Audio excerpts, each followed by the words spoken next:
Growing up, we lived in rural Montana, kind of far away from everyone else. I was raised to believe that other people were just, as a general rule, untrustworthy.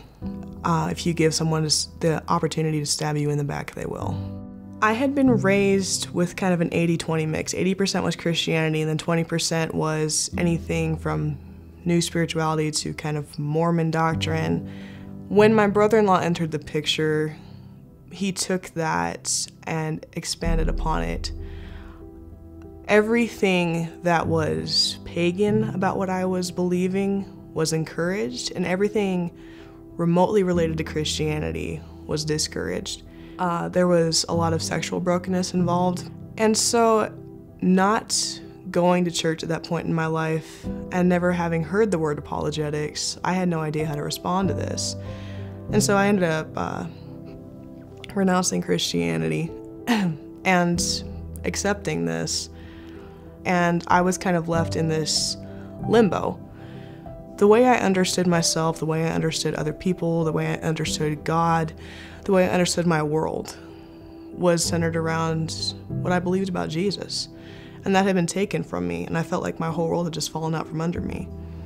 And I didn't know what to do. I mean, I was 13, was going through all that, and I was suicidal, I was depressed, I didn't know what to do. And so I ended up just praying one night, and I said, God, if you're even there, I just want to know the truth. So from then, a few months passed by, and God began speaking to my heart, but things really turned a corner for me when I found a copy of The Case for Christ and read that, and I just went, oh my gosh, this is real, and there are good reasons to believe what I did believe and what I came to re-accept. And so my dad came home from work one day, and having heard this ad on the radio for Dr. Frank Turek speaking in Billings about why 70% of youth walk away from the church, we ended up going to that conference, and I loved it. And that's how I got introduced to Dick Pence, who through a series of events became kind of my mentor, him and Nancy both. And every time I talked to him, it was summit. I halfway came just to get him to stop talking about it. I'd been to summer camp before, but being the awkward homeschooler I was, this was probably the scariest thing I'd done up to this point. I knew that I was broken. I knew that I struggled with same-sex attraction, and I knew that there were a lot of things wrong with me. And I was scared to look at it myself, much less let someone else touch it. But coming here and seeing for the first time a large Christian community of people that truly cared. And so that just began to work on me. I didn't understand. I came here with nothing to give. I came here with nothing to offer, and yet I was given so much. Dr. Yuan, when he spoke about his testimony and a Christian response to homosexuality, at this point, I had been dealing with my own same-sex attraction for about 3 years, and I'd never told anyone. And so listening to him speak and seeing him interact with other people with such grace, I wasn't sure how to deal with that. I'll just be honest with you. I am broken and I need Jesus. Anyone else out there that relates to that at all? And so let us all, hand in hand, walk together to him. Not because I can fix you. I can't. Not because I have all the answers. I don't.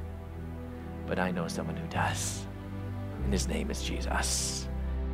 And I just had this feeling I need to talk to someone. Somehow I ended up down in the lobby and looked through the window and saw Dr. Yuan standing there. Practically ran onto the porch and said, Dr. Yuan, can I talk to you? He said, of course, what's up? What's going on? And I started to cry again, and with tears running down my face, I said, Dr. Yuan, I deal with this. What is wrong with me? And I'll never forget his answer. He looked me in the eyes, he smiled at me, and he said, Abby, nothing's wrong with you. You're just broken like the rest of us. And And to hear that, it was not what I expected to hear. To see him extend grace in that way, and God through him extending that grace, because I could not understand it any other way, was a huge turning point for me. Once in a while, these things do come back, and I do still wrestle with them, but to a large extent. I am free from fear. To a large extent, the same-sex attraction is gone. I think it was just one of those things that needed to be dealt with, and now I don't even think about it most days. I am free from feeling like no one wants me, or that no one loves me, or that I am worthless, or that God doesn't care or doesn't have a plan for me. I walk in his love, and I walk with the knowledge that God is doing something in this world and that I am invited to be a part of it.